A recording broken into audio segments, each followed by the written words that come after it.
Hello, and welcome to the Amazon Web Services Partner Webinar Series. Our topic today features how to explore big data analytics with Amazon Redshift and Tableau software. My name is Sherry Sullivan. I'm your host. I'm here with the Partner Marketing team in Seattle, and I'd like to start with just a couple housekeeping items before we begin. I'd like to let folks know on the webcast today that we do invite you to submit questions anytime using the Q&A widget in your browser. We'd also like to let you know that we do make today's content available on the AWS SlideShare channel as well as the AWS YouTube channel. Very pleased to be joined today by our technology partner Tableau Software along with our customer from Mixpo.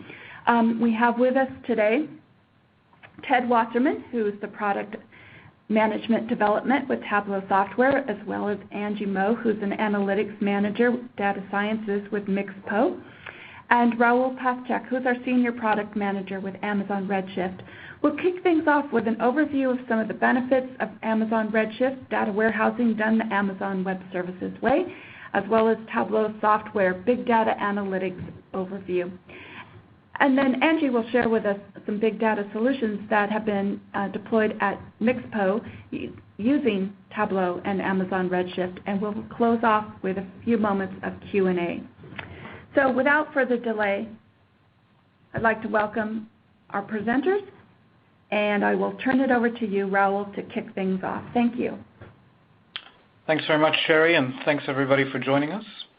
What I'd like to cover is give you an overview of Amazon Redshift, how we achieve some of the things that we set out to do, and then I'll turn over to Ted to tell you a little bit about Tableau and our integration together.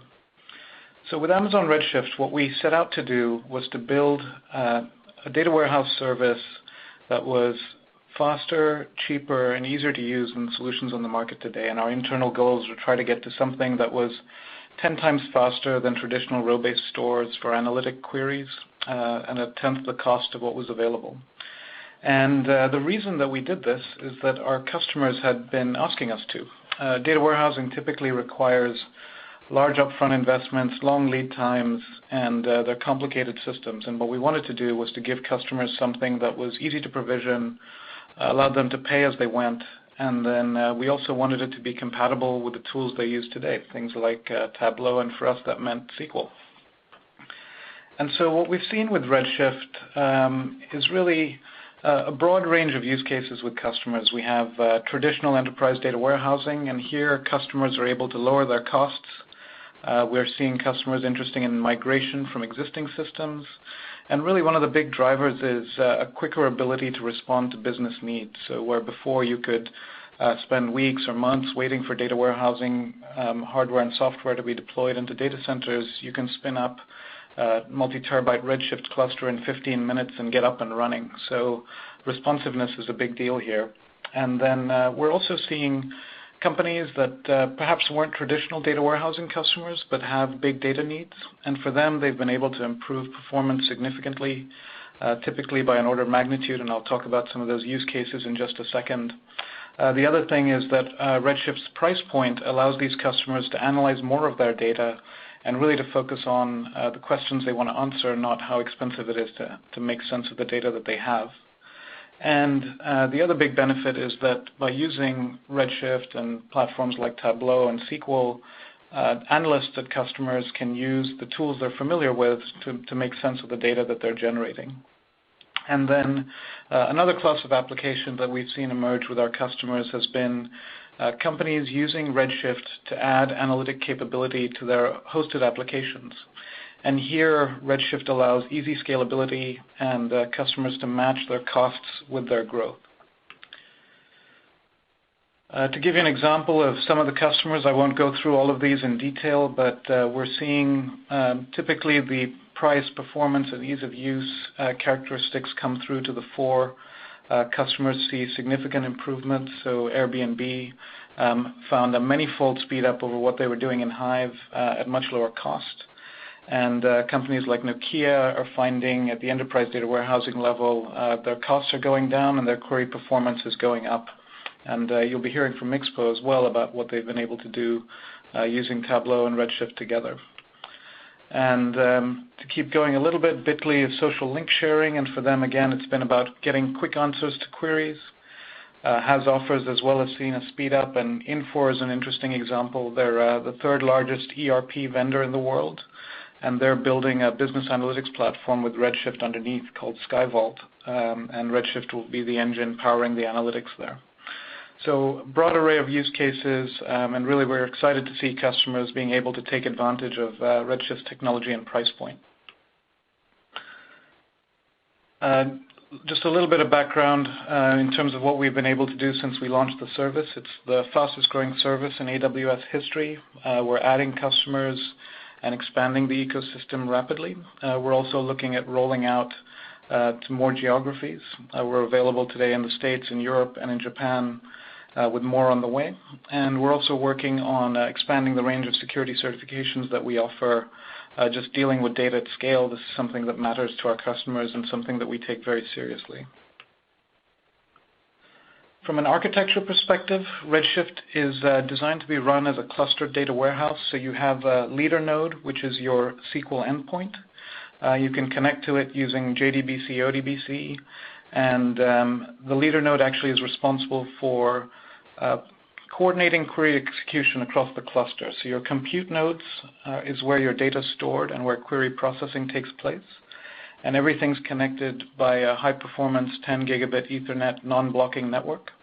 And when you actually issue a query, we generate and compile C++ code executed on all the compute nodes in parallel, and then bring the results back to the leader node to be returned to the requesting application. The compute nodes themselves, we use columnar storage for Redshift, and this provides benefits in terms of compression, but also in terms of query performance. And all the data stored locally, and we use Amazon S3 for bulk data loading and also for automatic continuous backups. So you put your data onto S3, issue a copy command, and it's loaded in parallel in bulk automatically. And Redshift's hardware platform is optimized for high-performance data processing. It actually uses an EC2 instance called the high storage instance, and that's available for customers to use on EC2 if they would like to. The large node size has 16 terabytes of compressed data on it, and the smaller size has 2 terabytes. And so Redshift allows you to start small with a 2 terabyte data warehouse and then scale up all the way up to 1.6 petabytes by having 100 of the larger nodes in your cluster. And your cluster is available for reads while you're resizing. So an operation that it's easy for us to do in the cloud, but not so easy to do on your own. With Redshift and its price point, what we set out to do was really to deliver really high performance technology at a price point that was relatively unknown in the marketplace for this sort of thing. So with Redshift, what you're looking at here is the pricing for one of our smaller nodes. That's a 2 terabyte node. So you can see with on-demand pricing, which is our hourly pricing model, that costs under $1 an hour. It's 85 cents an hour. And that works out to an annual cost per terabyte of just over $3,700. And we also offer a reservation model. So this is where you can commit to using Redshift for a 1 year or a 3 year term in exchange for some pretty significant discounts. So you can see the 1 year reservation gets you about 40% discount, and with a 3 year reservation, you get over 70% off, bringing the price per terabyte per year to under $1,000. And you'll see systems out there costing significantly more. And with Redshift, we've also tried to keep pricing simple, so you really just pay for the number of nodes and the number of hours that they're running. We don't charge for the leader node, and there are no upfront costs. For the 8 extra large, which is the larger instance, it's 8 times bigger and has 8 times more storage. So the hourly cost would be 8 times as much. But because it has the same amount of storage, your cost per terabyte per year is the same. And performance-wise, 8 of the single extra large nodes is roughly equivalent to one of the large 8 nodes. So it's really up to you in terms of deciding on your scaling increment what you'd like to use. Security is something we take very seriously at Amazon as a whole, and something the Redshift team has spent a lot of time working on. And so we offer encryption really end-to-end. You can use SSL for data over the network. We have AES encryption that's hardware accelerated for data that's on disk, and that includes all stored data, all backups, and any temporary results that spill to disk. The compute nodes are locked off from any direct external access, and you can run everything inside of Amazon's virtual private cloud, or VPC, which gives you isolated networking and the ability to VPN in and connect your networks to your Redshift infrastructure. And we've really designed Redshift to be the central data warehouse for data that's being generated in multiple different places. And so we typically see customers who might be generating log data from their application servers or mobile devices. They might have transactional data in a relational database. Perhaps they're capturing social interactions in a NoSQL database, and then bringing that all into Redshift for analysis.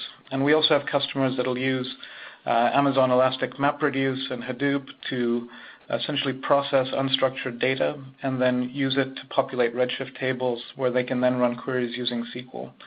And on our partner page on our website, we do list a number of data integration partners that can help you with getting data in to Redshift. And now once you've got all of this data in the system, it's really about trying to make sense of the data, trying to analyze it, visualize it, and really be able to drive insight from that data to help improve your business. And we've been working closely with Tableau since we launched the service, and we're excited about our relationship with them. And I'll turn over to Ted, who can take us through from here. Thanks, Rahul, and good morning or afternoon, everyone, depending where you are. I'm Ted Wasserman and work on the product team at Tableau, and thanks again for taking the time to join us today. We're also really excited to partner with Amazon and bring you a joint solution that will revolutionize the way that you can manage and understand your data. And at Tableau, our mission is really simple. It's to help people see and understand data. And that's been the mission from day one, which is probably almost around 10 years ago when the company was founded. And it's still our mission today. And if you think about it, it's a really simple mission, but it's big and it's important. People work with data every day to follow their intuition and hunches, to explore anomalies, and sometimes even just to report on the data as it exists. But it's not even enough anymore to have a hunch. You have to build that hypothesis and test it, restarting and going in new directions, iterating and following up one question after another. In other words, you really need the ability to do rapid fire analytics. And if we take a minute to think about yesterday's generation of technology, or what is sometimes called enterprise business intelligence software, if you think about it, it really takes its toll on the people. And you can essentially put people into three categories. There are the majority who are constantly dependent on a select few people in another department to answer the basic questions they have. And they often feel stuck, maybe even demoralized to the point that they just give up entirely because it's too hard. There's a second group of people who, maybe thinking that no other options exist, take matters into their own hands and they start building spreadsheets, which waste countless hours in Excel, or sometimes call this Excel hell. And this is often with poor results and producing questionable data. And with more of these spreadsheets floating around everywhere, it leads to more mistakes, governance issues, and so on. And then finally, there's that small population of people who know how to operate the traditional BI applications or tools, or have a dedicated team of people there to support them. And these technologies, really, without exception, they're complicated, they're development intensive, slow-moving, expensive, inflexible. I can go on and on with the adjectives. But really, it's only an elite group of people know how to operate them at all. And beyond the people, the systems required to support these BI projects are also enormous. You usually start with an elaborate requirements gathering phase that takes 6 months to understand what people hope to do and create this so-called semantic layer where you try and guess in advance all the questions people would want to ask. And boy, you better get that right. Otherwise, you go straight back to the drawing board and spend countless days or months fixing it. You have to plan from an infrastructure perspective, all the hardware you need to support it, from the database servers, data warehouses, BI servers, the powerful desktop machines needed to use them. And by the time you actually get something to use, it's too late. The problem you were trying to solve has changed, or it's no longer an issue anymore. So that's why I really believe that the combination of game-changing technologies like Tableau and Redshift can really change the way you run your business, right? Because it's now possible to get that enterprise-grade technologies that the top companies in the world have and have been using for years, but really now you're getting technology that's easy to use, that's fast, and that's powerful. You no longer have to wait months to get up and running. Getting started is really just a simple matter of a couple of mouse clicks away.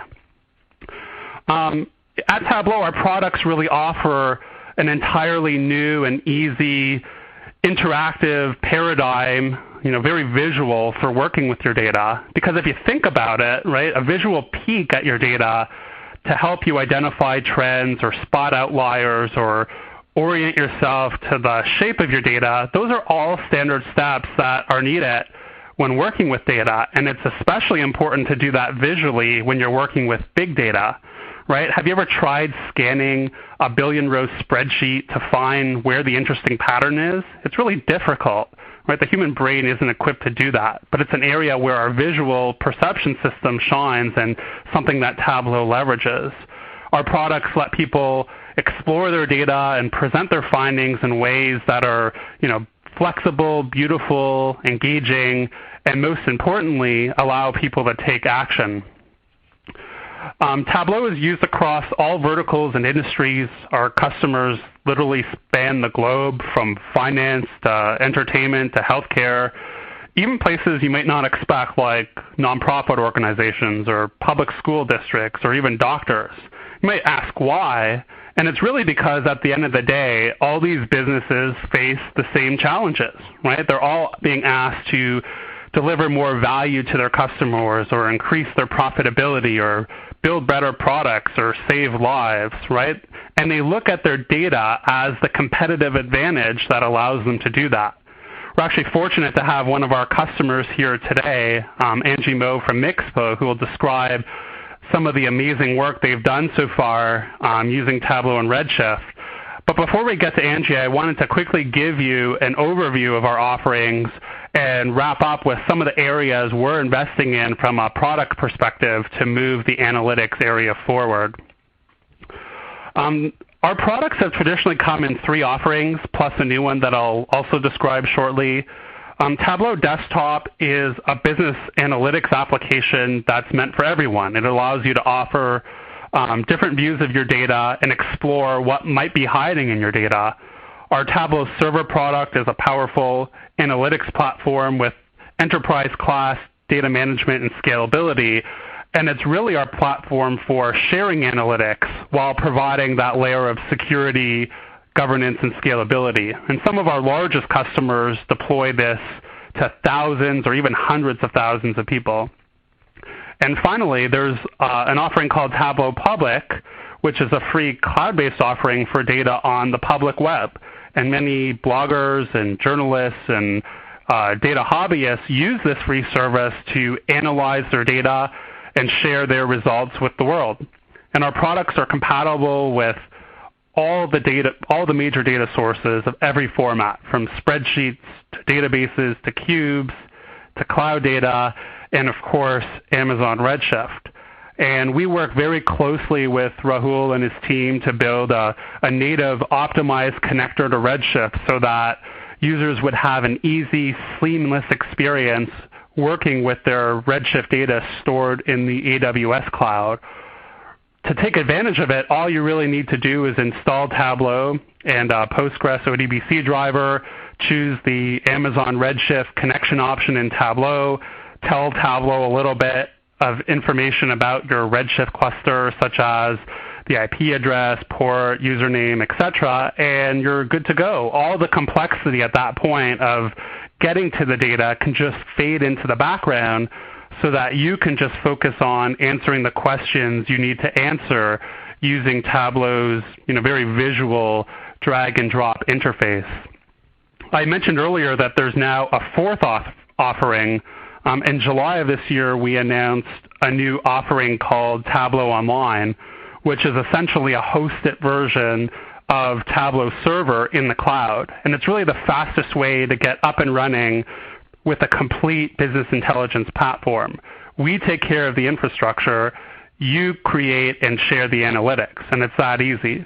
We've seen an enormous interest and uptake in this offering for all the reasons you can imagine, right? If you're already looking at the cloud and services like AWS, you understand cloud economics, including the low startup costs, the no infrastructure to manage, fast time to value, and so on. And if you're one of those forward-thinking customers using cloud-based data warehouses like Amazon Redshift, you can actually define a live connection between the Tableau Online cloud and Redshift and do all your analytics in the cloud. I'd like to wrap up today by explaining really the 4 areas that we're investing in from a product perspective, because we really believe that these are key to bringing analytics into the golden age. The first is really making it available to everyone. Right? We believe it's no longer enough to provide data access to only the elite few, the data scientists, statisticians, computer scientists, and engineers who maybe have the technical know-how needed to access the data. But don't get me wrong, we love these folks, but we're also talking about empowering the subject matter expert in that line of business who maybe have the domain expertise, but maybe not the technical know-how needed to operate today's complex and heavy BI machinery. The second area is really around analytics being accessible everywhere, because people just don't stay tethered to their desks anymore. If you're in meetings or the lunchroom talking with your colleagues, or maybe you're out visiting a client, maybe all you carry with you is your iPad. And you still need to be able to see your data and ask questions of it, and even ask new questions on the fly. So we're investing in technology that allows you to do that. Third, analytics needs to be pervasive everywhere within the organization. It should be where the data is. So embedding analytics into the applications where your people are naturally going is the surest way to increase focus on it. For example, maybe embedding analytic views directly in your portal or wiki or some other application surfaces the data evidence directly where people are already looking. And then finally, analytics needs to be applicable to all the data. Organizations will continue to have a diversity of data. The traditional enterprise data warehouse is still an important element, as are all the data marts and so on. But data comes from everywhere, including the cloud, Excel files, Hadoop. And as Rahul showed you earlier, Amazon is really well positioned in this area and offers a lot of different data management infrastructure for different use cases and scenarios. But at the end of the day, individuals need to access, mash up, and visualize their data to be able to answer their questions. And that's really where Tableau can help. So with that, I'd like to say thank you again for your time, and I'd like to introduce Angie Moe from Mixpo, who will talk to you about some of the interesting things they have done with Tableau and Redshift. So Angie, over to you. Thanks, Ted, and thanks, Rahul. That was a great overview of your services. That's great. So I want to talk to you a bit about Mixpo and who we are and how we've been innovating using Redshift and Tableau. So Mixpo is an online video advertiser. And we have an ad creation tool where we can create ads. We can create the tagging that goes with those ads. We manage campaigns. We have a very comprehensive analytics suite so that we can go into all of the different KPIs and the measurements that are involved with those campaigns. We also do targeting of advertisements, and we adapt all of these campaigns to different screens, tablets, phones, PCs, all the different things out there. We've been around for about 6 years, and we have about 75 employees. So we're a pretty established startup. And we are in the advertising space. So when you think about advertising, it's all over the place. We have TVs and billboards and blimps and newspapers, and it's all around us. Well, online video advertising is the fastest growing segment of all advertising. So it's a pretty exciting place to be. Right now it's about a $4 billion industry. And to give you a little context about online video advertising, if you go online and you're on a site and you see a display ad might be about 50 cents per CPM. And a CPM means cost per million views. So a million viewers see this display ad, it will cost about 50 cents. An online video is closer to $25 to $40 per CPM. So it's just a great industry to be in right now. And interestingly enough, there's a higher demand for these sites that play video than there actually is there a supply for these sorry, let me go back. A higher demand for the sites that play video and than there is a supply for the sites that are out there. So Mixpo is everywhere. We are with 6 of the top video sites. We work with over 70 of the top advertisers. And Forbes has named Mixpo one of the most promising companies to watch in 2013. So it's pretty a fun and dynamic area to be in. Data at Mixpo. So we record a lot of data at Mixpo. We record over 1 billion views per month. So if you think about online video, we're trafficking it 24 hours a day, 7 days a week. We have displayed over 643 years of video so far this year. So there's just an enormous amount of data that we're putting out. And we record everything.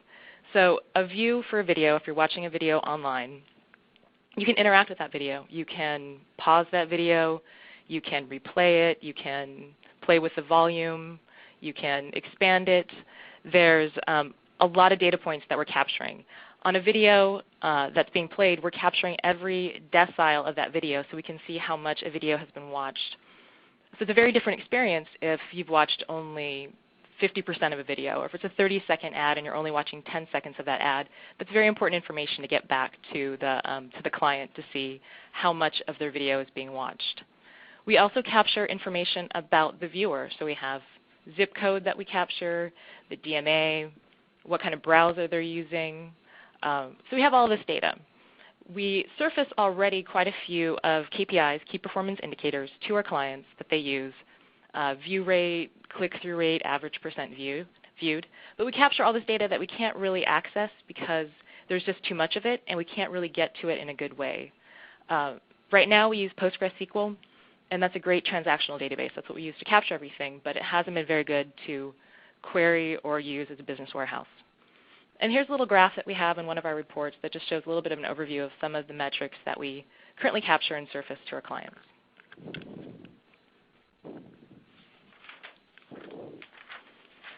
So Tableau, we've been using Tableau for forever, for about 4 years here.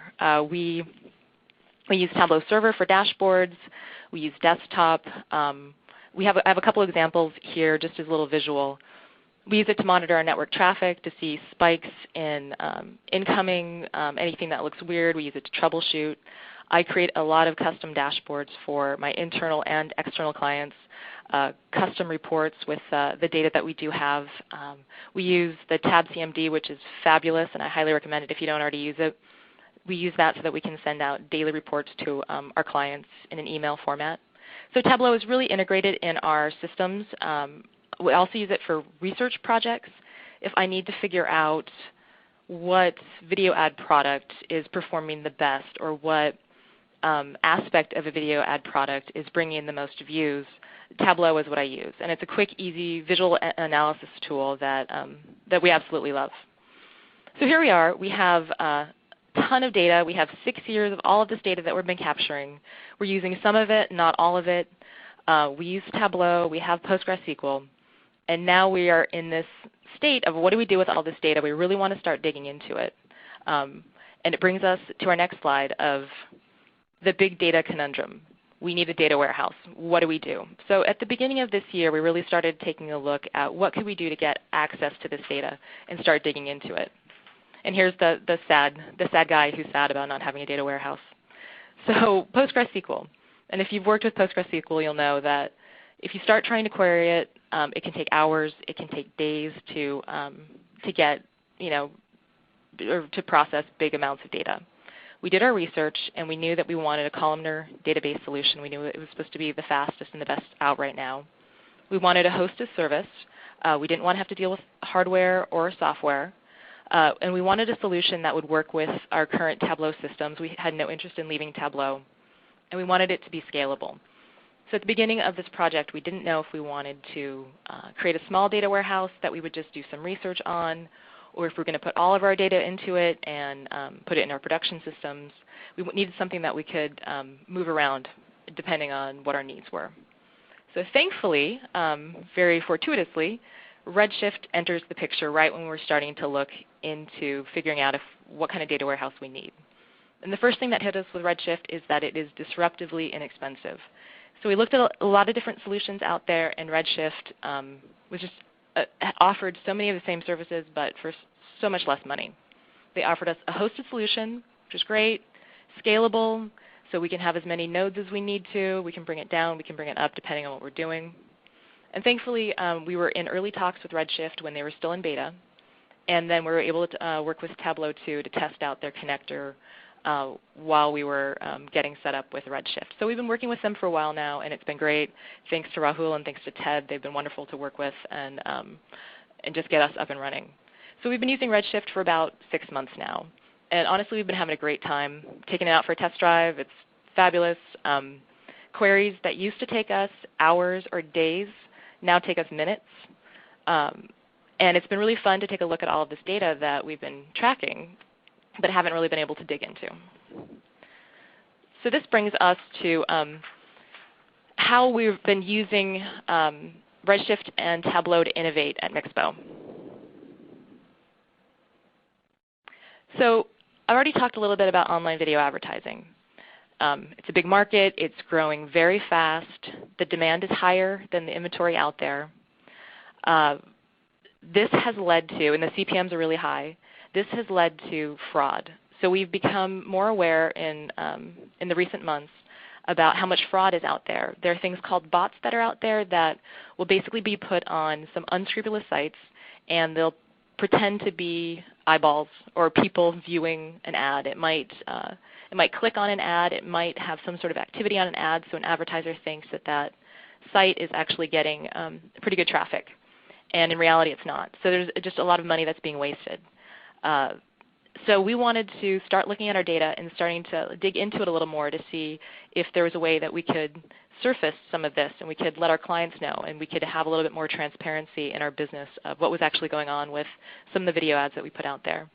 And I should say that with these sites, there are certain sites, no problem whatsoever. The USA Today's, the CNNs, those are fine. But there are a lot of smaller sites or sites that are being offered up in inventory that no one really has a good handle on yet. So here are some quotes from some players in our industry talking about the fraud and how prevalent it is. And this is just really coming to a forefront right now, and I think it's great that we have this data to kind of get a little more clarity on what's happening. So this is what we've been using, or one of the things, we've been using for many things, but one of the things that we've been using Redshift and Tableau for. So initially we have Tableau and we have all of this new Redshift data, and we started testing it, and we started putting multivariate testing in there to see if we could classify any of this suspect behavior, things that didn't look right on sites. So we have 6 years, billions of rows of data per month, and now we start crunching it. Because of Tableau, we were able to come up with some early baselines, trying to figure out what we needed to look at, what we needed to ignore. I have this little graph here that you can see. This is just a quick visualization of some of the domains that we track, and they're color-coded by if they're suspect or they're normal. So just kind of gives you a little understanding of what's going on. The end result of this comprehensive look is that we've been able to come up with a methodology to identify suspect behavior. We've used a ton of these variables that we've been capturing: IP address, browsers that are being used, when the clicks are happening, location on a page. This is another important one that what sites can do is that they can serve up a video ad, but they can do it off the line of sight. So it might be below the fold or on another side of, outside of the browser window. And therefore, it's being counted as a view, but it's actually not in a place that a user can actually see it. So using Tableau and Redshift, we mine millions of rows of data, and we've been able to indicate if something is a bot, if it's normal performance, if it has suspect performance. And I bring up suspect and highly suspect and normal because a lot of this right now is still an art and a science, and we need to see things that aren't falling within the norm, and then we can label it as suspect and label it as highly suspect, and then come up with consistent behaviors of all of it. So we're not necessarily in a place that we can say that's absolutely fraud in all cases. Some cases we can, but it's been a great learning experience, and it came up with this end report, this campaign health report. And this looks like a pretty simple report in front of you, but there's a lot of hard science that we've put into this. And in this case, in this example that I have, this campaign has 64% of it is highly suspect. So that is not a campaign that any advertiser is going to be happy about. So 64% of the traffic on this campaign has been highly suspect. And then this little segment that I put underneath it, it breaks it down a little bit further. And we can see here of the spread of the browsers, of what kind of browsers are being used. And there's Chrome and there's Safari. I don't see any IE, which is a little unusual. And you can look a little closer and see the play-through distribution. And in this case, what's red is highlighted is that with these sites and these number of impressions, the click-through rate, the number of times it's been clicked on, is extremely low. And that will be an indicator that there's something odd going on here. This falls way outside the norm, and it's a pretty suspect site or not a quality site. So we're very excited. We're very excited to give this client. We've got a lot of good feedback, and it's been fun because we've had some buzz in the industry with some interviews of, we've named some names of some suspect sites. So I think this is going to be a really good project going forward and offer some transparency in our business. So I wanted to share with you a few things that we've come across using Redshift and Tableau. I love Tableau's bubble charts, so I wanted to give a little indicator of how happy we are. I had to make the unhappy a little bigger so that the label would be seen. But we've been thrilled. It's been absolutely great combining Redshift and Tableau. There was a few things that have come up that I wanted to just let everyone know about. Redshift and Tableau, they don't cache data. So in other iterations that we've used or other data sets we've used, the data will be cached, so it's very easy to change dimensions or measures and get a very quick response. With Redshift, it needs to do another full query. So once again, with Redshift and the format that it has, still a much faster query than it would have been, but it's still, depending on how much data you're querying, it's still going to be a little bit longer when you're changing things around with the workbook that you have. Redshift and Tableau, the connector can lose connection if it's open for a long time. And what happens is that then you need to save the workbook and save it and then reopen it. You're not able to refresh from inside Tableau. This is something that, and I was talking to Ted about it, there is a fix out there for, and we need to play around with it a little bit more. So it's something that they're aware of, and there's a fix to make this be a little bit smoother.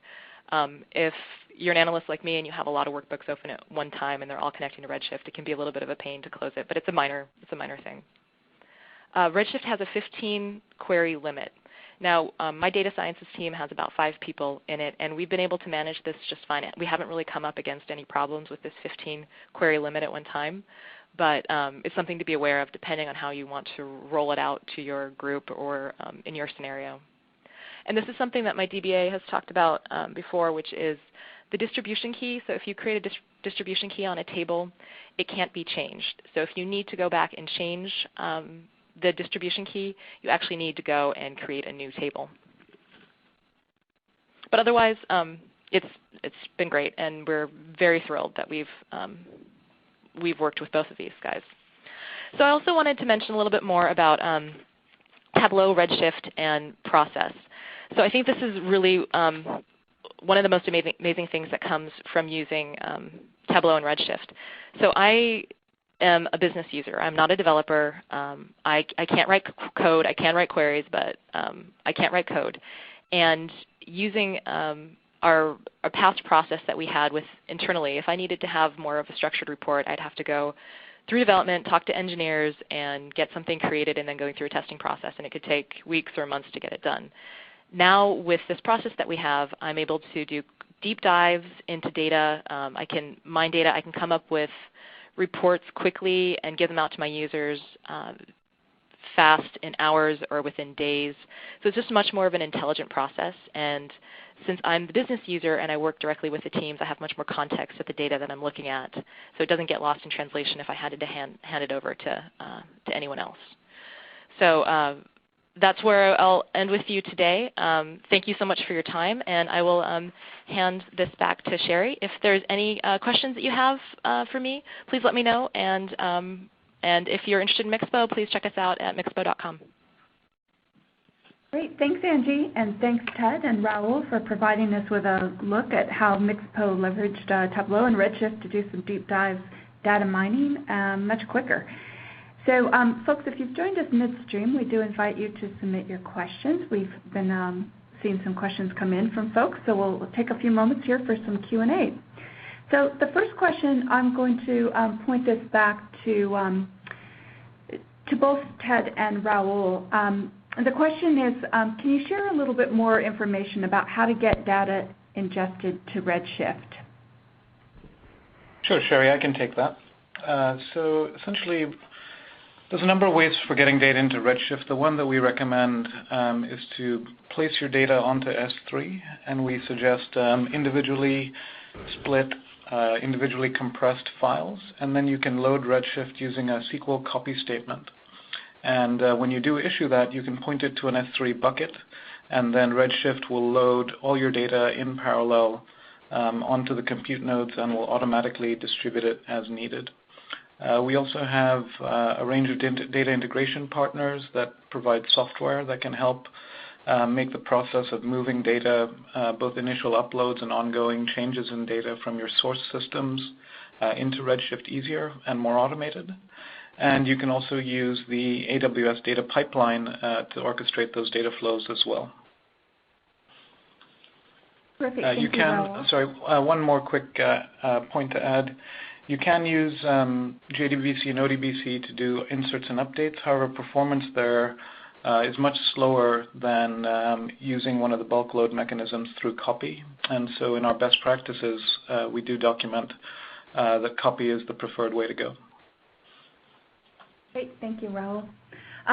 This next question, I'm going to point this back to you, Angie, is can you clarify what's a distribution key? You mentioned that in kind of your key learnings. Could you please repeat the question? Sure. It's what is a distribution key? So that is a comment from my DBA. So I haven't been directly working with setting up the tables, but Rahul, I'm sure, can answer that. Yes, I can speak to that, Sherry and Angie. So with Redshift, when you're thinking about a multi-node system, a distribution key is something you define on your tables that tells Redshift how to spread your data across all the nodes in your cluster. And the goal with distributing data is you do it when you're defining your table. And as Angie mentioned, it's one distribution key per table. And once you've set it, you'd have to create a new table and copy your data from one to the other to change it. But the reason to choose a distribution key is if your schema requires a lot and queries require a lot of joins, distribution keys can ensure that your joins are located on the same node. So think, for example, if you have information about an ad in multiple different tables, if you use the ad ID as the distribution key, then all of the data for a given ad from all the tables will be on the same node. And so when you run joins, those joins are local and can run much faster than if we're shipping data across the network between nodes. Our large 8XL nodes can deliver over 2 gigabytes per second of scan rate, and so local joins are something to strive for. And then the second piece around distribution is you want to ensure that your data distribution is as even as possible, because that way all of your nodes will do an equal amount of work and you won't get bottlenecks in the system. Great. Thank you, Raul. A couple questions coming in around the 15 query limit. So Angie, can you talk a little bit more about what your experience was in terms of from a time frame? Is that in a per hour sort of setting, or can you talk about that 15 query limit? Sure. So my understanding is it's 15 queries at one time. So it's only able to access or to work on 15 queries. So it will get oh, you know what? This is probably more of a Rahul question as well because I'm not the DBA working with it, but I do understand that there is a certain amount of queries that can work on at what time.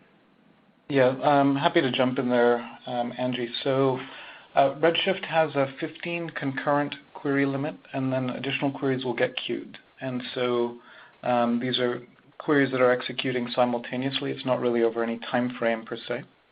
And the way customers manage this is essentially we have a workload management capability which allows customers to define query execution queues and then assign users and queries to those queues. And so they're able to take advantage of essentially ensuring that the queries that need to get completed. And so we definitely document this in our best practices and also provide guidance on how to tune your workload so you're not affected by this limit. But it does mean that, for example, if you have tens of thousands of users, you're not going to want them to directly query Redshift. You'll need some form of intermediate layer in place. Great, thanks for clarifying, Rahul. This next question I'll point back to you, Rahul, as well. The question is, do we have to have a star schema design in Redshift to take advantage, or can we upload a denormalized data in the relational model? Is there a preference? So Redshift is really designed to be pretty flexible, and it's essentially you're defining your schemas using SQL. We have customers that use fully denormalized flat wide tables. We have customers running third normal form relational models, and we do have customers running stars and snowflakes, and Redshift has optimizations to help make those queries fast. So what we generally recommend is that customers bring in the data models that they're most comfortable with and then begin tuning from there. So really the full range of choices available to customers. Great, thank you. Angie, this question is pointed back to you. Could you speak to the process or the products that you use to push data into Redshift? I'm afraid I can't very well speak to it since I'm the business user and I'm not the DBA or the engineers that work with it. I won't be able to give much context. Okay. So I'll let folks know as your questions are coming in. If we don't get to them or we're not able to answer them in this webcast, we will follow up with you directly to get your answers to you. Okay, great. Great. And, just as a source of potentially a bit more information on data loading, we have a pretty detailed best practices section on loading data into Redshift. And then on the Redshift detail page, there is a link to our integration partners that provide software tools to help with loading data, as well as a lot of them have demos and screencasts of their tools with Redshift. So another potential source of information on that topic. Great. Thanks, Rahul. The next question is for Ted at Tableau. Ted, is Tableau Online a replacement for Tableau Desktop, or is it a hosted replacement for Tableau Server? Can you articulate a little bit more about Tableau Online? Sure, absolutely. So Tableau Online is essentially a hosted version of our server-based product, and there's various, there's common use cases where customers would use one or the other. For example, some customers have little or no IT support. They don't have somebody to set up a server for them, install software, etc. So it's a very quick way for them to provision sort of a Tableau server instance that they can use, for their department or whoever needs to use it. Another common use case is sharing data with outside parties. Sometimes, you want to share a dashboard or a view with one of your business partners or customers or so on, and having Tableau Online on the public, internet is a way to do that. Sometimes it's really hard to do that when you're behind your corporate firewall. Your IT group won't open up necessarily a port for you to do that. So there's various scenarios like that. Both desktop and online still require Tableau Desktop because you still need to publish your workbooks, dashboards, and views and data sources. But really, once you do that, you have the option of governing those and sharing them through the on-premise product or online. And again, there's various use cases where you would want to do one, the other, or some customers even do both. Great, thank you, Ted. One more question, Ted, that just came in for you is, does the price include Tableau license? Can you speak a little bit more about how folks should consider porting that license? Sure. So when you buy the on-premise version of our product, like Tableau Desktop or Server, the price you see is a perpetual license price plus the first year of maintenance, and then every year there's a renewal on that, which entitles you to contact our support, get upgrades to the latest versions, and so on. With our online product, we have a subscription-based model where you essentially pay $500 per user per year, and you pay that up front. And you can buy as many number of user subscriptions as you want. Great, thanks, Ted. Another question, Raul, for you is, can you script a data upload to Redshift on a daily basis? Yes, Sherry, you can script data uploads to Redshift really on a frequency that makes sense for your business. So we have customers loading daily, hourly, some loading as frequently as every minute. It's completely scriptable, and essentially what you're doing is moving data to S3 and then issuing a SQL copy statement, and so those can definitely be automated. Another question related to Redshift for you, Raul, is how do you get the data from EC2 Postgres to Redshift? It's really the same mechanism that we recommend, which is you'll have to move your data from your EC2 Postgres database onto S3, typically in some delimited format, so comma separated or tab separated, or really any single byte delimiter of your choice. We recommend multiple files per table so that Redshift can load your data in parallel. Essentially, each node on Redshift, the small nodes can load 2 files in parallel, and the large nodes can load 16 files in parallel. And so we just recommend mapping the number of input files to the number of files that can be loaded based on your cluster size, so that your cluster is doing as much work as possible. And because of this built-in parallel load mechanism, essentially you'll see load throughput increase linearly with the number of nodes in your cluster. Great. Angie, a question that came in for you is, can you share a little bit more about just what was the typical timeline for your project, for your data mining project, when you first started and you learned some of those key milestones? Can you give the audience a sense of that? Yeah, sure. So let's see, we started doing some research. So we have about a 5-person data science team, and probably definitely one person has been focused on it, if not 2 to 3 in for the infrastructure. But it's been a really pretty quick turnaround. It's been within the last 3 months that we started getting some initial insights, kind of going in one direction, coming back, as the process works, sometimes going in some wrong directions. But we've come up with a pretty fully fledged product within 2.5 to 3 months. Great, thank you. There's a couple questions, Angie, back for you around, you mentioned sort of the lack of cache, and the question is, we've been using Tableau extracts. Do extracts work with Redshift connector? So Ted can comment on this, but from my understanding, yeah, you could definitely create an extract from Redshift, and you'd have it a smaller extract, and then that would cache with Tableau. But part of the goodness of using Redshift is that you can do pretty quick query connections as it is. So with cache, that's if you wanted to use cache, you could definitely download that information into an extract. But Ted, is there anything else you can say about that?